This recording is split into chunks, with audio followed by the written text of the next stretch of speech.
प्रश्नोत्तर रत्नमालिका का स्वाध्याय हम सभी कर रहे हैं। राजर्षि अमोघवृष द्वारा कृत। प्रणिपत्य वर्धमानं प्रश्नोत्तर रत्नमालिकां वक्षे नागनरामरवन्द्यं देवं देवाधिपं वीरं नमो अरिहन्ताणं नमो सिद्धाणं नमो आयर्याणं नमो उवज्झायाणं नमो लोये सवसाहुणम्। पंच परमेष्ठी भगवान की जय। अगले 45 मिनट के लिए सभी प्रकार के पापों का त्याग करके सभी 9 बार नमो कर मंत्र पढ़ लें।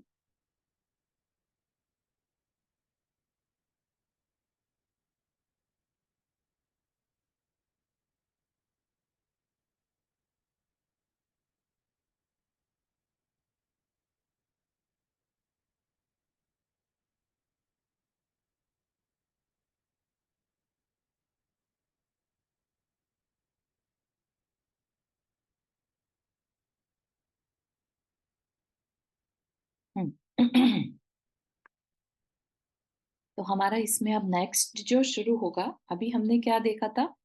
मूल व्रतों की बुद्धिमान व्यक्ति को करना क्या चाहिए? तो संसार का छेद करना चाहिए, संसार को खत्म करना चाहिए। ठीक, तो खत्म करना मतलब मोक्ष पाना चाहिए, राइट? तो मोक्ष हमारा गोल। चारू, एक क्वेश्चन था। हाँ, श्योर। ये क्या क्या मतलब शुरू किया आप लोगों ने ये? इट्स अ प्रश्न।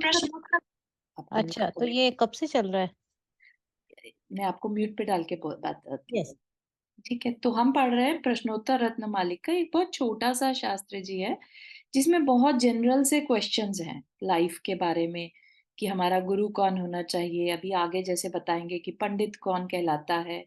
तो बड़े छोटे छोटे से सवाल जवाब टाइप का है। ठीक है, 29 गाथा है सिर्फ, और हम ऑलरेडी आई थिंक 5th गाथा पे हैं, है ना? तो ये क्या है कि हमने बहुत भारी भारी अभी पुराण पढ़े हैं। उसके बाद हम बहुत सिंपल सा अभी ये रख रहे हैं जिसमें कि कोई ऐसा टॉपिक नहीं है ना? जस्ट क्वेश्चन आंसर्स है। ठीक है, तो क्वेश्चन आंसर्स अपन देखेंगे। ये भी बहुत बड़े आचार्य का लिखा हुआ है, 9th सेंचुरी का। तो इसलिए अपने को इसको भी उतना ही महत्व है इसका। ठीक है ना? All right. चलिए, तो इसमें क्या कह रहे हैं? पहले अब उसमें कह दिया कि हाँ, हमारी लाइफ का गोल होना चाहिए मोक्ष। तो अब यहाँ पर कह दिया कि वह मोक्ष के बारे में बताएंगे। किं पथ्यधनं धर्माकाः शुचिरिह यस्य मानसं शुद्धं कः पण्डितोऽतो विवेकी किं विषमबधिरितो ता गुरुवः। क्या कहा? किं पथ्यधनम। पथ्यधनम मतलब पथि अधनम। पथ्यधनम का अगर हम संधि कर दे, विच्छेद कर दें, तो पथि, पथि मतलब मार्ग में, अधनम भोजन। ठीक, किम मतलब क्या। तो बहुत सारे क्वेश्चंस यहाँ पर पूछे, है ना? क, किम, ये सब जो शब्द है ये क्वेश्चन को बताते हैं। हाँ, पूर्णिमा जी, हाथ रेज किया। तो अच्छा, अपन इसमें प्रकृति भेद वगैरह ये सब उसमें अपन पढ़ रहे हैं, जैन इतिहास में पढ़ रहे हैं? वो अलग है, वो वेंसडे की क्लास है। ओह, है ना? मैंने गलत। प्रकृति, हाँ। जो कर्म प्रकृतियों के बारे में पढ़ रहे हैं, जिसमें वो हाँ। टॉपिक चल रहा है, वो जैन वेंसडे ओह, वाली सॉरी, क्लास मेरे है। को कंफ्यूज हो गया, मैंने दोनों एक ही में कर रही थी। ओके। No worry. ओके, ये तो सही। बहुत छोटे छोटे से क्वेश्चन आंसर्स हैं तो जो अपन ने अभी जन्म मरण का देखा, संसार में कर रहे हाँ, हैं, वही था ना? वो हाँ, कर चुके हैं ना अपन इस वाले में? हो चुका ना। जन्म मरण छोड़ना, हमें हाँ, हमें निर्जला का। मोक्ष देना है। हाँ, अच्छा, उसके बाद ये अभी चालू। Okay, yes. Thank you. Sorry, मेरे को समझ नहीं पड़ा था, थोड़ा कंफ्यूज लग रहा ठीक, तो किम पथ्य धनम, तो क्या कहा? धर्मा, धर्म ही। चारू, जय जिनेन्द्र, एक सेकेंड। कर्म का तो थर्सडे को करा रहे हो ना? ये तो जैन तत्व विद्या का है ना, वेडनेसडे को तो। हाँ, उसी में ही जैन कर्म की अच्छा, प्रकृति उसमें अब कर्म है। और उसके भेद आएंगे, ठीक है। Okay, thank you. ठीक है, तो क्या क्वेश्चन किया? पूछ रहे हैं कि मार्ग में, मार्ग क्या? मोक्ष मार्ग में भोजन। अब हर मार्ग में हमें कुछ ना कुछ चाहिए होता है। पहले के टाइम में ऐसे नहीं रहता था कि भाई बहुत होटल है, मतलब होटल है, होटल से भी भोजन ही मिलता है। लेकिन पहले के लोग अपना भोजन साथ में लेकर चलते थे, है ना? तो उसको क्या बोलते हैं? पथ्य, मतलब भोजन होता है ना, पाथेय बोलते हैं उसे। ऐसे ही अदनम यानी भोजन साथ में लेकर जो चलना होता है। तो पूछ रहे हैं मार्ग में भोजन क्या रहेगा? तो क्या कहा? मोक्ष मार्ग में हमारा अंदर से हम किससे भरे होने चाहिए? धर्म से। ठीक है, तो धर्म हमारा मार्ग का भोजन है। कहा शुचिरे, पूछा फिर से कि इस लोक में शुचि मतलब पवित्र, कह कौन, तो कौन है पवित्र? तो बोला यस्य मानसम शुद्धम, जिसका मानस मन शुद्ध है। ठीक है ना, बहुत छोटे छोटे से क्वेश्चन है, लेकिन अगर हमें इसका पता हो तो हम भी इसको अपने ऊपर अप्लाई कर सकते हैं। अगर हमारा मन शुद्ध है तो हम अपने आप को पवित्र मान सकते हैं, है ना। फिर पूछा कह पंडितो, तो क्या बोला? तो विवेकी। पंडित कौन है? यहाँ पर बहुत शास्त्र पढ़ा हुआ पंडित नहीं, विवेकी को पंडित कहा। पंडित नॉलेजेबल पर्सन, जिसकी पढ़ाई उसके काम आ रही है, वो विवेकी पंडित कहलाएगा। ठीक है, अदरवाइज तो क्या होता है मोस्ट ऑफ द टाइम, है ना, हम पढ़ तो बहुत सारी चीजें लेते हैं लेकिन अप्लाई नहीं कर पाते अपनी लाइफ में, है ना। हमारे लाइफ में विवेक नहीं आ पाता, तो तब तक हमें पंडित नहीं कहा जाएगा। ठीक, किम विषम वधीरिता गुरुवा, तो क्या कहा? क्वेश्चन किया कि विष क्या है? विषम, विषम जहर, है ना। तो गुरुवा अवधीरिता, गुरु की अवमानना करना, उसकी उसका तिरस्कार करना। ठीक है, तो ये क्या है? हमारे लिए जहर के समान है, क्योंकि जिस गुरु से हम समझ रहे हैं, सीख रहे हैं, और उसी गुरु का अगर हम किसी गलती से भी तिरस्कार कर दें तो ये क्या है? हमारे लिए एक जहर। जहर से क्या होता है? जहर से हम अपना ही मरण निश्चित कर लेते हैं। ठीक है, तो उससे हमें बचना होगा। तो अब विवेचन पढ़ते हैं। मोक्ष मार्ग में चलना है तो कुछ ऐसा सेवन करना होगा जो मार्ग में थकावट न पैदा करे और आत्मा को शक्ति दे। ठीक है, भोजन का पर्पस क्या है? ताकि हमारे बॉडी को एनर्जी मिले। ठीक, तो ऐसे ही अगर हम चल रहे हैं, मोक्ष मार्ग भी एक चलना है, जीवन भी एक चलाना है ना। तो मोक्ष मार्ग पर चल रहे हैं तब हमें क्या करना चाहिए? जो हमारी आत्मा को शक्ति दे उस मार्ग पर चलते रहने की। हम थक कर बैठ ना जाएं कि अब हमसे और नहीं चला जाता, बहुत कठिन मार्ग है, हमसे नहीं चला जाता। तो उसका क्या बताया? वह वस्तु है धर्म।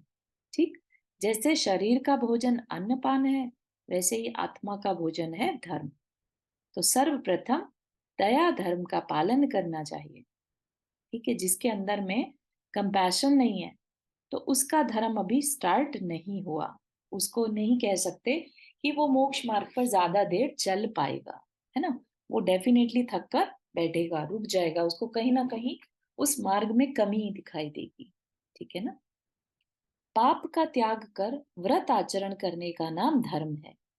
तो पाप का त्याग करके व्रत आचरण, तो अपने आप को सीमित कर लेना, कंट्रोल कर लेना, वह भी धर्म है। आत्मानुशासन नाम का एक ग्रंथ हुआ है, उसमें क्या कहा? पापा दुख धर्मान सुखमिति सर्वजन सुप्रसिद्धम तस्माद् विहाय पापम चरतु सुखारी सदा धर्मम। उसका मीनिंग नीचे दे रखा है कि पाप से दुख होता है और धर्म से सुख होता है। पाप दुख धर्मान सुखमिति, है ना। यह बात सभी जनों में प्रसिद्ध है। क्या बात प्रसिद्ध है? कि पाप से दुख होता है और धर्म से सुख होता है। ये इतनी सी बात बच्चा बच्चा जानता है। ठीक, इसलिए पाप को छोड़कर सुख की इच्छा करने वाले को सदा धर्म करना चाहिए। ठीक है, तो अगर ये बात सबको पता है तो फिर उस धर्म से सुख क्यों ना पालें, है ना। तो इसलिए हमें सुख चाहिए तो हमें धर्म में सदा लगे रहना चाहिए। धर्म चारू जी, हम्म, हाँ, आचार्य शांति सागर जी महाराज ने बताया था ना, धर्म करत संसार सुख, धर्म करत निर्वाण, धर्म पंथ साधे विना नर तिरियांच्या समान। बस, या बहुत बढ़िया, शांति सागर जी महाराज ने भी यही बात यही बात कही थी। या हाँ, कि धर्म से ही हमारा कल्याण है ना। कल्याण नहीं तो या हम नरक और पशु बन जाएंगे। बन जाएंगे। बिल्कुल सही है। तो धर्म करने वाला जो है हमेशा अपनी आत्मा को ऊपर की साइड लेकर जाता है। तो ऊपर की साइड लेके जाएगा तो वैसे ही सुख है ना। तो इसलिए भी पाप से बच के और सुख की इच्छा करने वाला सदा धर्म करना चाहिए। ठीक, तो ये क्या है धर्म? यहाँ पर ऊपर बता दिया, ये मोक्ष मार्ग का पाथेय है ना। हमारा मोक्ष मार्ग का रास्ते का भोजन है। अगर ये हमारे पास होगा तो हम बहुत उत्साह से एनर्जी के साथ चलते जाएंगे। आचार्य कुंद देव ने धम्मो दया विशुद्धो यह कहा है। मतलब क्या? धर्म वह है जो दया से विशुद्ध है, मतलब दया से भरा हुआ है। ठीक है, तो इतना इम्पोर्टेंस है दया धर्म। दया एक तरह का लक्षण है देखा जाए तो, है ना।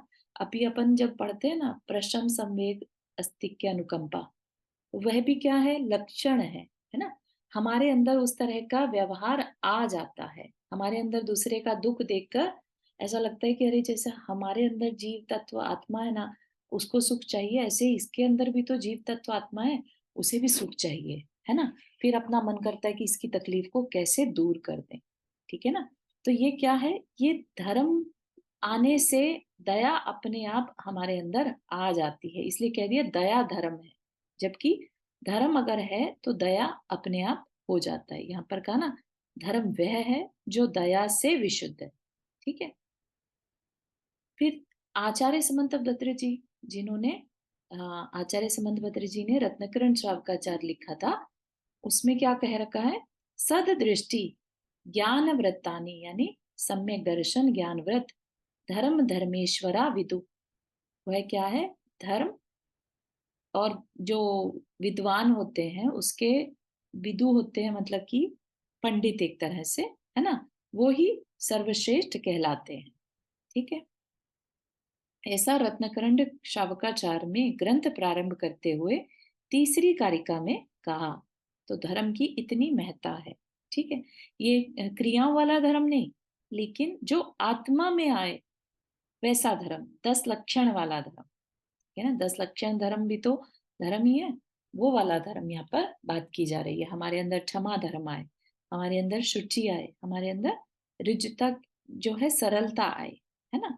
तो ये सारा चीज हमारे अंदर आए तो कहा जाएगा वो हमारा मोक्ष मार्ग का पाथेय है। उससे हम अपने पापों से भी बचते हैं। वस्तुतः यही आंशिक पाप की हानि हमारी आत्मा में राग की हानि करती है। इसी राग के अभाव से आत्मा शनय शनय, शनय शनय मतलब धीरे धीरे वीतराग बन जाता है। ठीक। वीतराग मतलब ऐसा होता है जैसे हम बाजार जाते हैं ना और बहुत सारी चीजें देखते हैं, हमें वो चीजें मिले नहीं मिले हमें उससे कोई अटैचमेंट नहीं रहती, राइट। लेकिन सोचिए अगर वही चीज आपने खरीद ली, है ना, अब आपको उससे बहुत अटैचमेंट हो जाएगा। वो कहीं गिर ना जाए, कोई चुरा के ना ले जाए, कहीं कोई और यूज ना कर ले, अब आप में राग आ गया।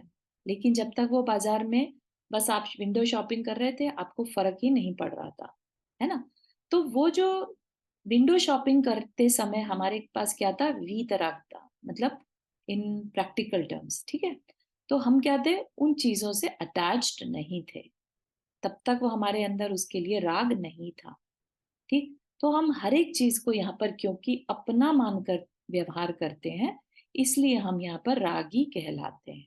ठीक है। और जब हम पाप से बचते हैं तो हमारे अंदर राग की कमी भी होने लगती है ना। बहुत ज्यादा किसी में लोभ नहीं होगा, झूठ नहीं बोलेगा, तो अपने आप राग कम होगा, तभी ऐसा पॉसिबल होगा। जिसमें राग बहुत ज्यादा होगा वो पाप भी ज्यादा करता है। ठीक है। तो यहाँ पर कहा राग के अभाव से आत्मा धीरे धीरे वीतराग बन जाता है। आत्मा का शुद्ध स्वभाव ही धर्म है। जैसे जल का स्वभाव शीतलता है, ऐसे ही आत्मा का भी अपना एक स्वभाव है, शांत रहना, है ना। जो उसकी खुद की शांतपना है वो उसका नेचुरल स्वभाव है। ठीक। शुद्ध स्वभाव ही उसका धर्म है। और उस धर्म की प्राप्ति कराने वाले यह सभी भाव भी धर्म है। सभी भाव मतलब जिन जिन से भी पाप की हानि हो, पाप से विरति हो, वो सारे भाव धर्म कहलाते। इसीलिए धार्मिक कार्यों को धर्म कहने लगे। अदरवाइज मेन डेफिनेशन क्या है धर्म की? जो पाप से हमें बचाए, है ना। जब हम मंदिर के काम करते हैं तो हम पाप से बचे रहते हैं, इसलिए उनको क्या कह दिया? वो धर्म कह दिया, हम धर्म कर रहे हैं, है ना। लेकिन इन रियलिटी धर्म की जो डेफिनेशन है वो बहुत ब्रॉडर है ना। तो हमें ये देखना है कि हम जो भी क्रिया करें उसमें हम पाप से बच रहे हैं क्या नहीं, ठीक है ना। और उससे क्या होगा, अपने आप ही पाप प्रकृतियों का संवर होता रहता है बैकग्राउंड में। संवर मतलब कर्मों का, नए कर्मों का आना जो है वो रुक जाता है। ठीक है, तो अपने आप बैकग्राउंड में वो काम होता रहता है। पूर्व जन्म में इसी धर्म का पालन कर कोटि भट्ट, श्रीपाल, प्रद्युम्न, धन्य कुमार, पांडव, राम आदि अनेक महान पुरुष हुए और शत्रुओं ने उनका कुछ भी नहीं बिगाड़ा। पूर्व में किए धर्म ने उनकी रक्षा की, इसलिए पाप का त्याग रूप धर्म सदैव धारण करो। ठीक, तो अब यहाँ पर किसी भी शास्त्र की परिभाषा में ना ले जाकर प्रैक्टिकल वे में किसने कैसे अपना अच्छा कर लिया, धर्म ने कैसे उनकी रक्षा कर दी। तो उन्होंने जो अच्छे कार्य किए थे, वो पाप से बचते रहे थे पूर्व भाव में, तो उससे जो उन्होंने पुण्य इकट्ठा किया, ठीक, उस पुण्य ने उनकी इस भाव में, करंट फोकस भाव में, उनकी तकलीफों में रक्षा की। ठीक है, तो इसलिए कह दिया जाता है पूर्व में किए धर्म ने उनकी रक्षा की। तो एकमात्र धर्म ही हमारा रक्षक है, ये बात भी आती है ना। जब हम बोलते हैं ना, चत्तारी मंगल पाठ पढ़ते हैं और बोलते हैं कि धम्मम शरणम गच्छामि, है ना, धर्म की मैं शरण लेता हूँ, धर्म ही मेरी रक्षा करने वाला। और कोई डॉक्टर, पुलिस, वकील, ये सब कोई हमारी रक्षा नहीं कर सकते।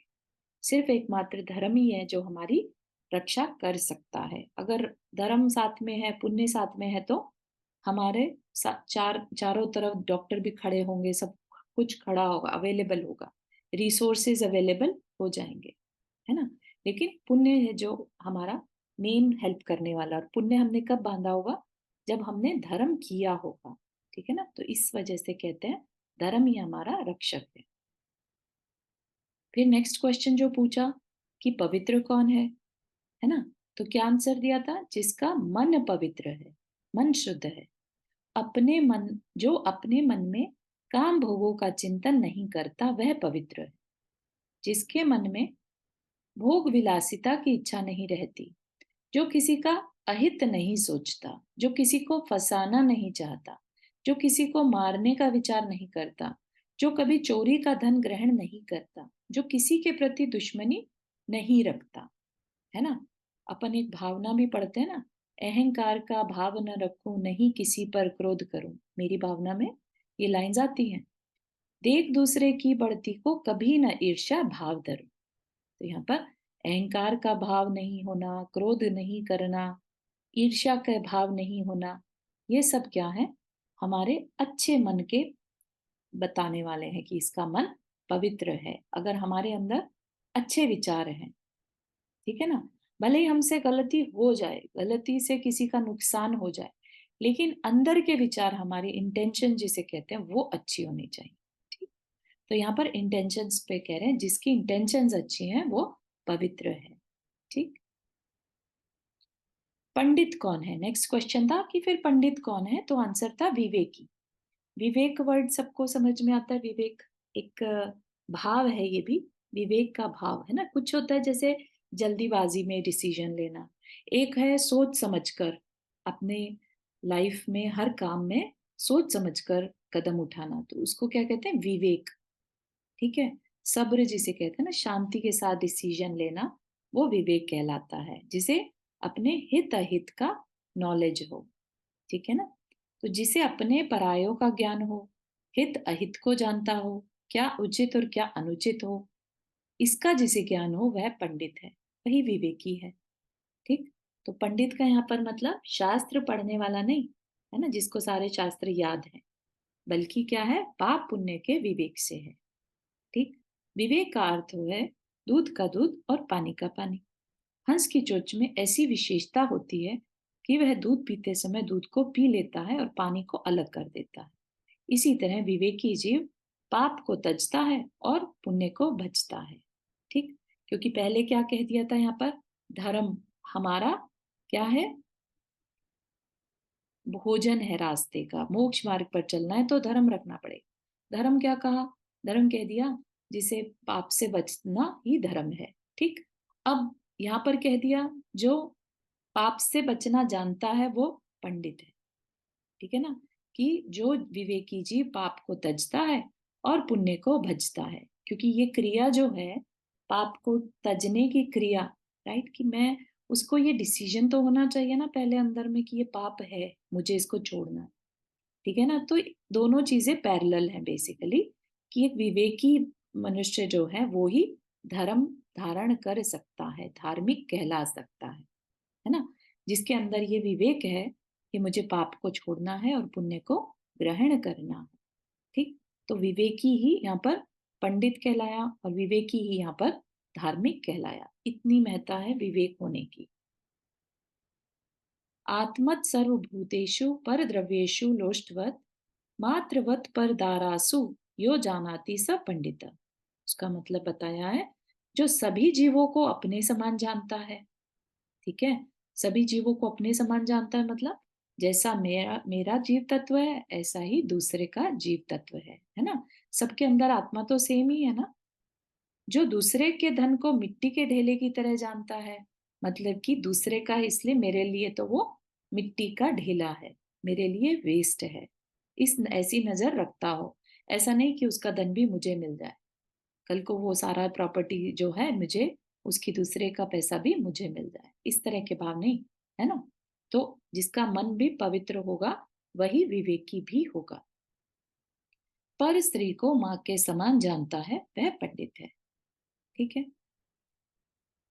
इस संसार में सबसे बड़ा विष क्या है ना, अभी पीछे पूछा था ना विष, तो क्या कहा, गुरु का तिरस्कार। अगर गुरु का तिरस्कार जाने अनजाने हो गया तो वो हमारे लिए जाने अनजाने विष पीने जैसा हो जाता है।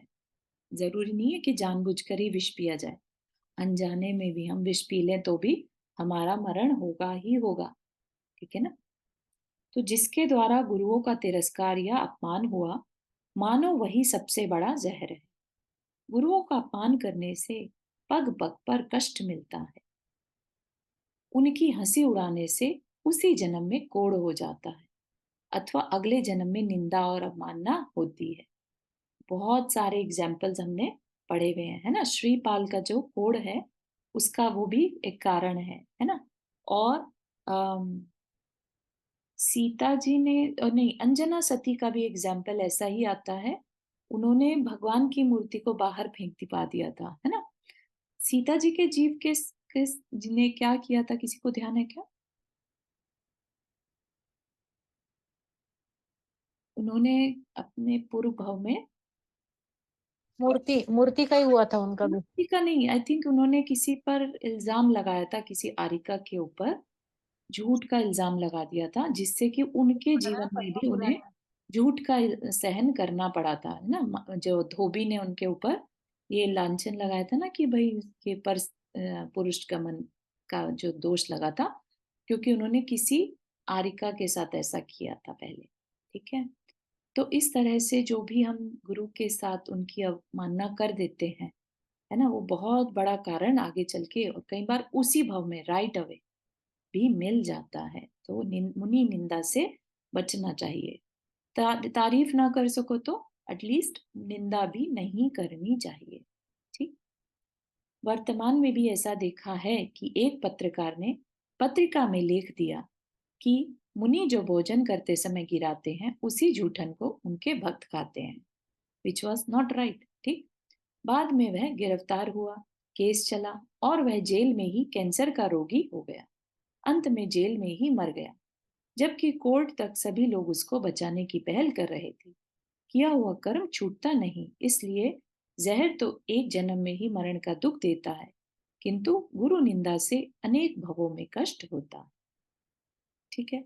तो ये सब जो है नीति वाक्य टाइप के हैं, जो हमें याद रह जाए तो हमारा बहुत कल्याण हो सकता है, ठीक है। नेक्स्ट पे चलते हैं अपने। इसको एक बार शॉर्ट में बताइए, जैसे आपने एक-एक चीज़ बताई, जैसे पंडित का बहुत अच्छे से बताया। हम्म हाँ, ऐसे पंडित, मतलब एक-एक उससे मतलब पहले सब बोला था पहले धर्म, भोजन। पाथे क्या है ना। हाँ। फिर हाँ, पूछा हाँ। था पवित्र कौन है, जिसका मन पवित्र है, ठीक है ना। हुँ, फिर हुँ, पूछा पंडित कौन है, जो विवेकी है वो पंडित है, ठीक। हुँ, और हुँ। सबसे बड़ा विष क्या है हमारे लिए, मुनि गुरुओं का मुनि का वो तिरस्कार, करना, हाँ, तिरस्कार। है ना।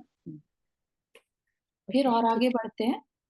ठीक, तो क्या कह रहे हैं यहाँ पर, किम संसारे सारम बहुशोपि विचिन्त्यमान मिदमेव मनुजेषु दृष्ट तत्वम स्वपरहिता योद्यतम जन्म।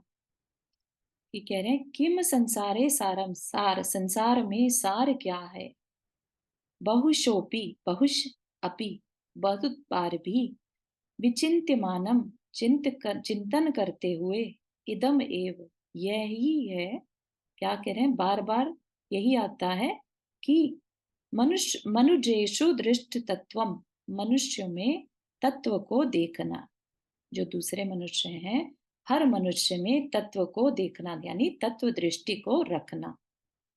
स्वपर हित योद्यतम जन्म, स्वपर हित के लिए यह जीवन उद्यत रहना, उद्यत रहना मतलब हमेशा तैयार रहना, कि किसके लिए, स्वपर हित के लिए तैयार रहना। तो क्या कहा, संसार में सार क्या है, संसार में अगर हम सब कुछ निचोड़ दें, लाइक सारे करियर, सारे गोल, सब कुछ अगर समेट दें, जितनी भी धर्म की बातें हैं वो सब कुछ समेट दें, तो क्या निकल कर आएगा, संसार का सार, है ना। तो क्या कहा, बहुत ज्यादा चिंतन करने से ये पता चलता है कि सब मनुष्यों में तत्व को देखना और स्वपर के हित के लिए हमेशा तैयार रहना। ठीक, तो आत्म तत्व का चिंतन करते रहना। संसार में सार क्या है, बहुत सोच विचार करने पर यही तथ्य सामने आया है कि मनुष्य भव में तत्व को देखना ही सार है। कि हम जब मनुष्य बने हैं, हमें इतनी समझ है, तो हम सब जगह तत्व को, यानी जो आत्म तत्व है, जीव तत्व है, उसको हर एक में देखें, यानी तत्व दृष्टि रखें। तत्वों से तात्पर्य क्या, आत्म तत्व से है ना। भेद विज्ञान करके आत्म अनुभव करना ही इस संसार में सार है। सबसे इंपॉर्टेंट जो चीज हमारे करने लायक होती है इस संसार में, वो है भेद विज्ञान। भेद विज्ञान का क्या मतलब है, यहाँ पर भेद करना। भेद किस में करना, इस शरीर में आत्मा है ना। शरीर में आत्मा है, इसका मतलब इनका एग्जिस्टेंस अलग अलग है, ठीक है। वो शरीर में ही है, शरीर के साइज की है, अंदर है, ठीक है ना। इतनी बात तो हमें सबको मालूम है, ठीक। तो इतनी ही नॉलेज से बस इसी बात पर अगर हम ध्यान करते रहें, हमें इतना भी मालूम है कि आत्मा जो होती है वो अमूर्तिक है, दिखाई तो दे ही नहीं सकती। ऐसा नहीं है कि वो कोई एनर्जी है, वो कोई लाइट है, वो कोई लिक्विड फॉर्म है, वो कुछ ब्राइट फॉर्म है, कुछ भी नहीं, वो अमूर्तिक है ना। तो इसलिए हम उसको देखने की कोशिश करें तो वो कभी पॉसिबल होगा ही नहीं, सिर्फ हम उसको आत्म अनुभव से, ठीक आत्म अनुभव से हम उस भेद विज्ञान को कर सकते हैं। और ऐसे ही हम सबके अंदर उस जीव तत्व को महसूस कर सकते हैं। यही जीव संसार का सार है और यही सब शास्त्रों का भी सार है। अगर जिसने सारे शास्त्र पढ़ लिए लेकिन भेद विज्ञान करना नहीं सीखा, तो उसका कहा जाएगा उसने पढ़ तो लिया लेकिन उसको अप्लाई नहीं कर पाए, है ना। तो क्योंकि जिसने भेद विज्ञान नहीं किया उसके अंदर कंपैशन भी नहीं आ पाएगा। कंपैशन कब आता है, जब हम दूसरे के अंदर भी वैसा ही जीव तत्व देखते हैं, ठीक है ना। एक चींटी की तड़पन भी फिर सहन नहीं होती है, ऐसा लगता है कि जैसे हमारी आत्मा वहां पर तड़प रही है, इस तरह से उसकी तड़पन हमें महसूस देती है। आप सोचिए कि जब तक हमें उस चींटी के अंदर तत्व नहीं दिखेगा, उस चींटी के अंदर भी आत्मा है, उसको भी सुख चाहिए, उसको भी डर लगता है, उसको भी बचना है, उसको भी जीना है ना। इस तरह के भाव नहीं आएंगे तब तक हम कैसे मान ले कि हमारे अंदर भेद विज्ञान आ गया, ठीक। और यही हमारा क्या है, सबसे बड़ा चिन्ह है। संसार, शरीर, भोगों से उदासीन होना सम्यक दर्शन का चिन्ह है ना। और इसीलिए सम्यक दर्शन की पहचान भी क्या बताई थी, प्रशम, संवेग, आस्तिक्य, अनुकंपा। अनुकंपा क्या है, कंपैशन। वो कब आएगा, जो अस्तिक्य, सब में अस्तित्व है उस आत्मा का, तब जाके वह सम्यक दर्शन कहलाता है ना। तो इसलिए बहुत इस पर विचार करना भेद विज्ञान में थोड़ी देर रुकना, है ना, डेली प्रैक्टिस करना थोड़ी थोड़ी, कि हाँ हमारा जीव तत्व हमारे शरीर से अलग है। ठीक, तो यही जो है संसार शरीर भोग से उदासीन होना, मतलब ये संसार, ये शरीर और ये भोग मेरे हैं लेकिन मैं नहीं हूं। ठीक है, ये मैंने इनको एक्सेप्ट किया क्योंकि मेरे कर्म ऐसे थे, हमने शरीर को धारण किया, राइट, शरीर धारण किया तो हमने भोग भी एक्सेप्ट किए, लेकिन इनसे अब हम उदासीन हो जाएं, इनडिफरेंट हो जाएं, बहुत ज्यादा उसमें इंडल्ज ना हो, तो क्या कहला जाएगा, वह सम्यक दर्शन का चिन्ह है। अब हमें बहुत ज्यादा भोगों में इंटरेस्ट नहीं आ रहा, शरीर के साज संभार में हम नहीं लगे हुए हैं, है ना। फिर पहले तो उदासीन हो जाएं, फिर शक्ति अनुसार व्रतों का पालन करते हुए रत्नत्रय धर्म की प्राप्ति करना सम्यक चारित्र है। ठीक है, रत्नत्रय धर्म यह भेद रत्नत्रय है। भेद रत्नत्रय मतलब अभी सम्यक दर्शन ज्ञान चारित्र जो है अलग अलग है। ठीक, तो इसको भेद कहते हैं। और यही अगर तीनों की एक रूपता हो जाए, जहां पर प्योर आत्मा बचे, तो उसे क्या कहते हैं, अभेद रत्नत्रय। ठीक है, थोड़ा सा टेक्निकल वर्ड यूज हो गया, भेद रत्नत्रय, अभेद रत्नत्रय, लेकिन मानने की चीज ये है कि हाँ हमारे अंदर भेद विज्ञान होना चाहिए, हमें अपने अंदर वो आत्म तत्व महसूस होना चाहिए। ठीक है, आत्म ध्यान में लीन उसी यति को अभेद रत्नत्रय की प्राप्ति होती है। क्या कहा, जैसे पहले तो जिसके पास बाहर से रत्नत्रय है ना, फिर वो उसमें लीन हो गया तो उसे ही अभेद रत्नत्रय यानी बिल्कुल प्योर सोल की प्राप्ति पॉसिबल है।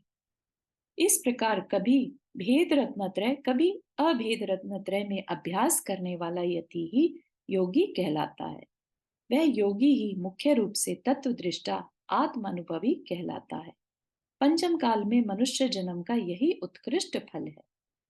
ठीक है, जो हम अगर किसी भी तरीके से रत्नत्रय रत्नत्रय पालन प्राप्त करना कोई बहुत मुश्किल नहीं है, मतलब सुनने में ऐसा लगता है बहुत मुश्किल चीज है, लेकिन अगर हमने 7 तत्वों को, कर्म प्रोसेस को, कर्म थ्योरी को बहुत अच्छे से समझ लिया, है ना, और जीव अजीव को समझ लिया, जीव क्या है और उसके साथ कर्म कैसे बंधे हैं, है ना, तो ये कह लीजिए कि आपको तत्वों की क्लैरिटी हो जाए तो आप बहुत अच्छे से जो है 7 तत्वों का श्रद्धान करने वाले को सम्यक दृष्टि कहते हैं, है ना, और जिस पे सम्यक दर्शन है उस पे सम्यक ज्ञान भी है।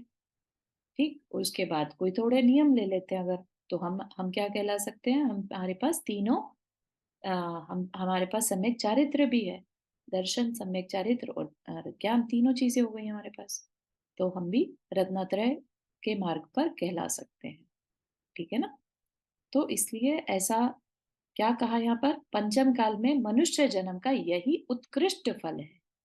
ठीक है, अभी तक हमने क्या सीख रखा था, बहुत बड़ी बड़ी पोस्ट जॉब ले लेना, बड़े बड़े बिजनेस चला लेना, ये करने वाला सफल कहलाता है, लेकिन यहाँ पर क्या कहा, मनुष्य जन्म ही तभी सफल है जब हमारे पास रत्नत्रय हो या हम भेद ज्ञान से आत्मानुभव कर पाए।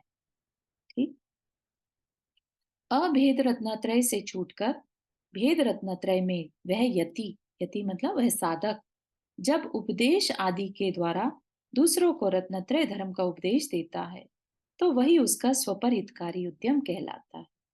तो खुद तो किया ही, साथ ही साथ दूसरों को भी ऐसा करने के लिए प्रेरित किया, प्रमोट किया, है ना, तो यही करने लायक चीज है। संसार में सार क्या बता दिया, सब में तत्व दृष्टि देखना, तत्व देखना, और अपने साथ साथ दूसरों को भी उसके लिए प्रमोट करना।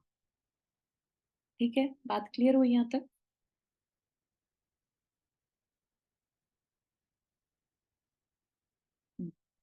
आगे बढ़े, किसी को कोई क्वेश्चन है, यहाँ दो आज हमने कारिका पढ़ी है।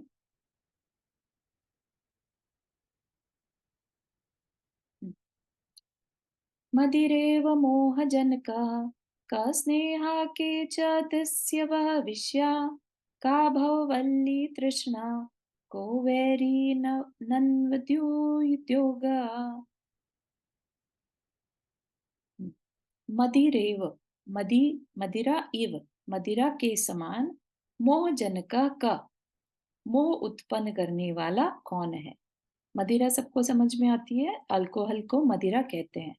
तो जैसे अल्कोहल पीने के बाद एकदम अजीब सा बिहेव करने लगता है, तो कह रहे हैं कि मदिरा के समान मोह उत्पन्न करने वाला क्या है। तो क्या जवाब दिया? स्नेह, स्नेह है ना। केच दस्य व विष्या, केच दस्य व मतलब दस्य, दस्य जो होता है ना, जैसे दस्यु सुंदरी बोलते थे, लुटेरे, है ना। दस्य मतलब लुटेरे, के कौन, च और, ठीक है। तो और लुटेरे कौन है? तो क्या कहा? विषया, विषया मतलब विषय, जो इंद्रिय विषय है वो हमारे लिए लुटेरे हैं। ठीक है, अपन आगे देखेंगे क्या लूट के ले जाते हैं हमसे। ठीक। भववल्ली का भववल्ली, वल्ली मतलब भववल्ली मतलब लता, बेल। ठीक है। तो संसार की लता क्या है, या संसार किस तरह से बढ़ रहा है। संसार जैसे लता है, वाइन है कोई, वो कैसे बढ़ती है ना। कुछ सपोर्ट चाहिए, कुछ उसमें अंदर बढ़ता है उसका। तो ऐसे ही संसार कैसे बढ़ता है? क्या कहा? तृष्णा, तृष्णा से बढ़ता है। ठीक। का को वैरी, को वैरी, वैरी कौन है? वैरी मतलब हमारा शत्रु, हमारा दुश्मन क्या है। ठीक। तो ननु, ननु मतलब वास्तव में, इन रियलिटी। अनुद्योग, अनुद्योग मतलब पुरुषार्थ नहीं करना, आलस्य ही हमारा सबसे बड़ा दुश्मन है। ठीक। तो इसकी एक्सप्लेनेशन देखते हैं। स्नेह, मदिरा के समान जो हमें बिल्कुल पगला दे, वो क्या है? स्नेह। स्नेह मतलब राग, है ना। तो स्त्री पुत्र मित्र आदि में स्नेह करना, राग करना ही मोह है। यह मोह ही मदिरा की तरह आत्मा में मोह उत्पन्न करता है। जैसे मदिरा तो हमारे बॉडी को अफेक्ट करती है, लेकिन जो ये स्नेह है ये हमारी आत्मा तक को इफेक्ट कर देता है। ठीक। तो जो आ, मदिरा से भटका हुआ जो इंसान है उसमें विवेक नहीं रहता। ठीक। यदवा तदवा प्रवृत्ति करता है, माँ बहन पत्नी के अंतर को भी भूल जाता है। उसी प्रकार स्नेह से मोह उत्पन्न होता है। मोहित हुआ आत्मा अपने पराये का विवेक खो देता है। ठीक। पर आत्मा को दूसरे के शरीर को अपना मानता है और अपने को भी किसी का मानता है ना। कि अपने परिवार वालों को ये मेरे हैं, ये मेरे कहाँ से हो गए, मेरा खुद का ही अपना कुछ नहीं है। यहाँ पर हमने शरीर को जो थोड़ी देर के लिए धारण किया, हम उसे अपना मान रहे हैं। थोड़ी देर में हमें उसे छोड़ना है, हमें ये भी नहीं पता कि कब तक ये शरीर हमारे साथ है। ठीक है ना। और फिर हम दूसरे के शरीर को भी अपना बोले कि ये मेरा है। अपने को दूसरे का कर्ता मानना और दूसरे का कर्ता अपने को मानना, यही मोह है, यही भ्रम है। यह भ्रम मोह से उत्पन्न होता है, और मोह आपसी स्नेह से, है ना। हम जैसे ही पैदा होते हैं, बच्चा होते हैं, राइट, इमीडिएटली ये मोह हमारा पूर्व भव से, भवों भवों से चलता आता है ना। इसलिए जिसने हमें जन्म दिया, जो हमें दिखाई देता है ना आसपास, बस वही हमारे लिए सब कुछ हो जाता है ना। एक बच्चे के लिए अगर कोई अनजान व्यक्ति भी उसको बड़ा करता है, तो उसको उससे भी अटैचमेंट हो जाती है, राइट। अपने माँ बाप की पहचान करके, क्योंकि वो उसकी केयर करते हैं, सब कुछ करते हैं, तो वो उन्हीं को अपना मानने लगता है कि ये मेरे हैं, है ना। तो एक अंदर का ही ये बहुत पूर्व भवों का संस्कार होता है कि हमें अपना किसी को कहने की आदत है, ये मेरा है। अपनापन ढूंढते रहते हैं हम अपने को नहीं ढूंढ के अपनेपन को ढूंढते रहते हैं कि कोई मुझे मेरा मिल जाए, मेरा कोई नहीं है। हम बहुत दुखी होके इस बात को बोलते हैं कि मेरा कोई नहीं है ना। क्योंकि हमें ऐसा स्टार्टिंग से आदत पड़ी है कि ये इसको मैं अपना बोलूं। हमारे अहंकार के कारण भी, हमारे मोह के कारण, स्नेह के कारण हमारी इस तरह से अटैचमेंट हो जाती है। ठीक है। वो बच्चे के लिए वो घर परिवार, वो पेरेंट्स ही सब कुछ हो जाते हैं, है ना। जैसे उसकी दुनिया बस अब वो ही है। अभी एक दुनिया छोड़कर आया है वो, उसे अब उससे कोई मतलब नहीं है। उससे पहले भी उसके पास पेरेंट्स होंगे, कोई संबंधी होंगे, लेकिन उनका उसे कोई भी भान नहीं है। राइट, अब जहां जन्मा, बस अब जो दिख रहे हैं लोग वो ही उसके लिए फिर से पूरी दुनिया बन गए। ममत्व उसका साथ उनके साथ जुड़ गया। राइट। सबसे बड़े चोर लुटेरे कौन है? पंच इंद्रियों के विषय। पांचों इंद्रियों के विषय मोह के कारण आत्मा के ज्ञान दर्शन स्वभाव को लूटते रहते हैं। हमारा आत्मा किसमें बिजी होना चाहिए था? देखने जानने में, लेकिन हमने किसमें लगा दिया? पंच इंद्रियों के विषयों में। क्यों? क्योंकि हमारा अनादिकाल का संस्कार है। ठीक है ना। एक छोटे से बच्चे को भी पता रहता है कि पेट भरना है तो मुंह के थ्रू भरा जाएगा। ठीक है ना। इतना उसे ज्ञान रहता है। शक करने की जो आदत है कि मुंह से कंज्यूम करना है, कुछ जाना चाहिए अंदर, तो उसको बचपन मतलब अनंत भवों के संस्कार होने से वो बच्चा ऐसा करता है।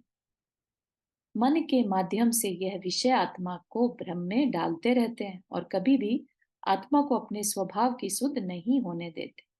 है ना। हम लोग के अंदर ही अंदर क्या विचार चलते रहते हैं, ये मिल जाए, वो मिल जाए, ये अच्छा लगा, वो अच्छा लगा। है ना। तो अपने को टाइम ही नहीं मिलता कि हम आत्मा की ओर भी सुध लें, आत्मा को भी थोड़ा विचार करें। इसी प्रकार आत्मा के ज्ञान दर्शन सुख वीर्य रूप अनंत चतुष्टयात्मक वैभव को यह विषय लूटते रहते हैं।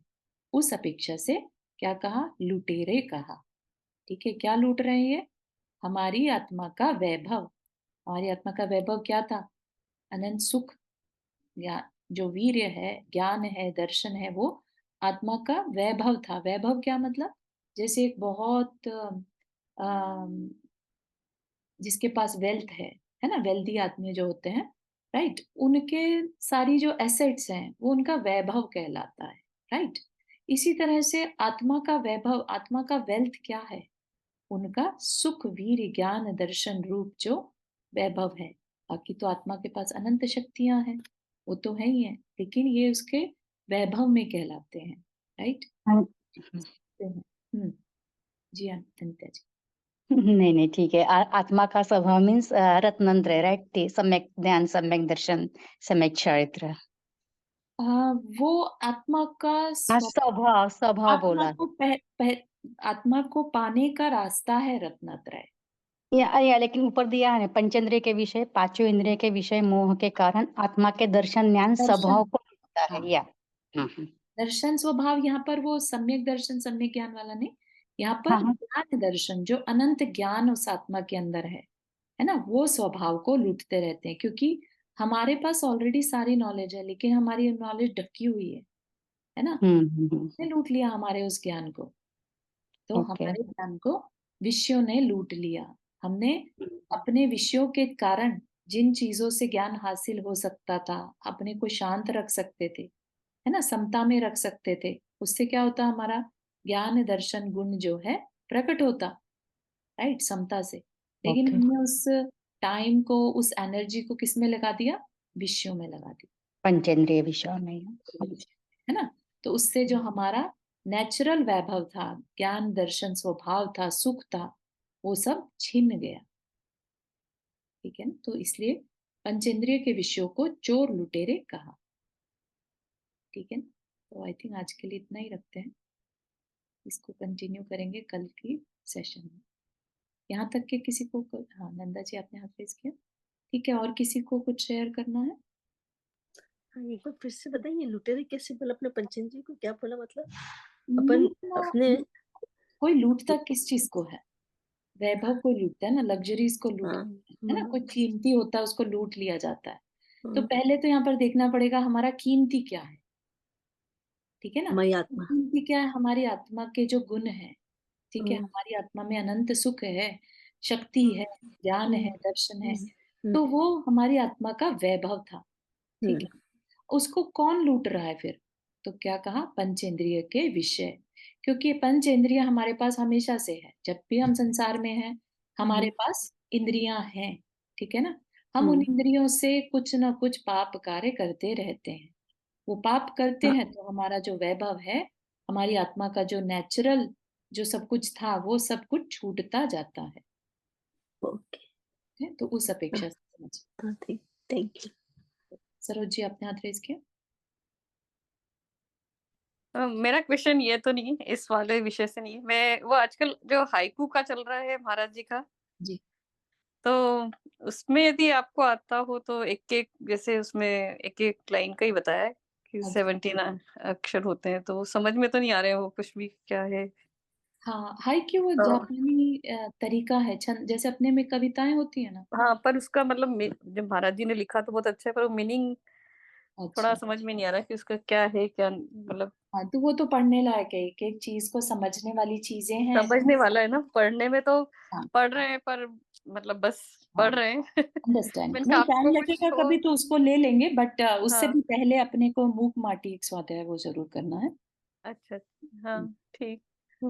कभी कभी मतलब आपको नॉलेज हो तो थोड़ा सा हाँ नहीं नहीं ठीक है, ठीक। Definitely okay.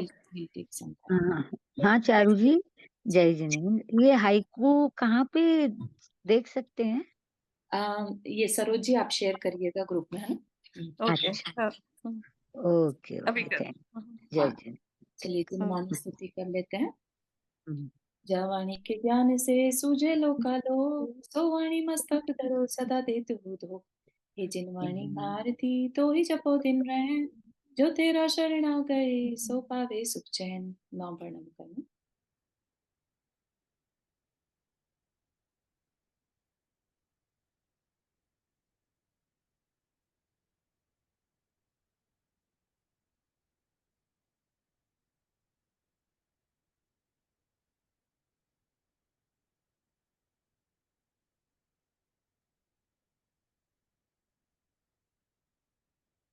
सभी को जय जिनेन्द्र। जय जिनेन्द्र सभी को, जय जिनेन्द्र। चारू जी सभी को। जय जिनेन्द्र सभी को। जय जिनेन्द्र।